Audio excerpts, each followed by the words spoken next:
Monsieur le Président de la République française, et je dis bien française, de la France donc, le pays des libertés, liberté d'expression, et que vous avez d'ailleurs toujours soutenu, liberté culturelle, religieuse, bref, la France. À l'heure où je vous parle, le lendemain de la fête nationale du 14 juillet, je m'adresse à vous aujourd'hui, car pour reprendre vos mots, nous sommes en guerre. Mais il semble qu'une partie de la population, non majoritaire certainement, mais qui a le mérite d'exister, comme toute minorité, sont en désaccord avec votre politique d'obligation vaccinale que vous êtes en train d'annoncer et de mettre en place. Monsieur le Président de la République, je ne suis qu'un citoyen français qui utilise son droit d'expression et je l'utilise avec courtoisie et respect. Je sais que vous êtes ouvert au dialogue, comme vous l'avez fait en organisant des débats avec les élus locaux ces dernières années afin de trouver des solutions lorsqu'il le fallait, et je sais à quel point vous excellez dans le domaine de la rhétorique et dans l'art du débat. Monsieur le Président de la République française, je suis fier de notre pays, de ses valeurs, de sa devise, liberté, égalité, fraternité. Revenons, si vous voulez bien, sur la définition de ces précieux mots dont repose la République que vous représentez. Liberté, c'est la possibilité de pouvoir agir sans contrainte. L'égalité, c'est le rapport entre individus égaux, exemple l'égalité devant la loi. Fraternité, c'est l'état d'unité et d'amitié entre les personnes.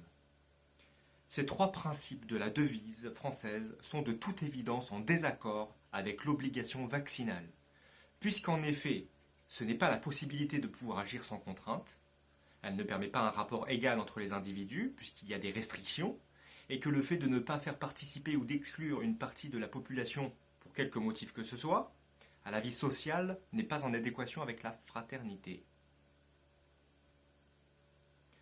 Nous devons déjà lutter contre un virus et ses variants. Est-ce vraiment nécessaire, Monsieur le Président, d'y ajouter une telle chose?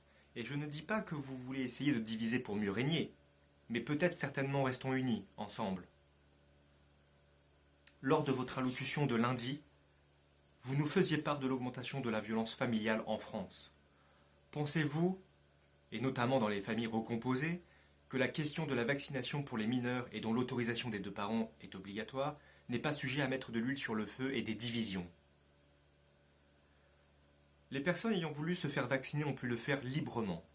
Pourquoi ne respecterait-on pas les convictions de ceux qui ne le souhaitent pas? Et il y aurait certainement des raisons légitimes qu'il serait trop long de détailler ici ce soir. Reprenons par exemple le traçage des personnes vaccinées avec le QR code. Je ne ferai pas de parallèle avec The Big Brother is watching you, ou encore la marque de l'étoile jaune dans le passé. Mais n'est-ce pas une atteinte aux libertés?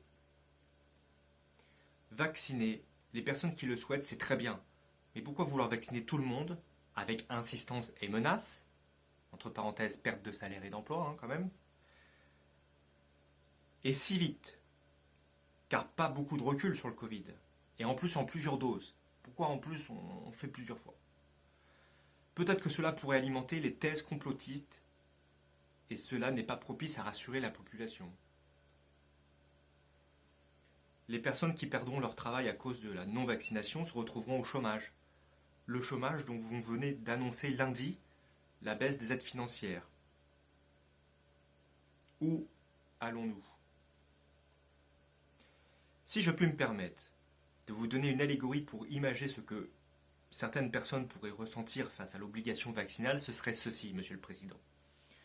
Ce serait un président élu fraîchement, qui annoncerait à la population qu'il a été élu avec plus de voix que les autres candidats, et que par conséquent, il décide de supprimer les autres partis politiques adverses pour ne garder que le sien. Imaginez un seul instant. Vive la vraie République, vive la France libre.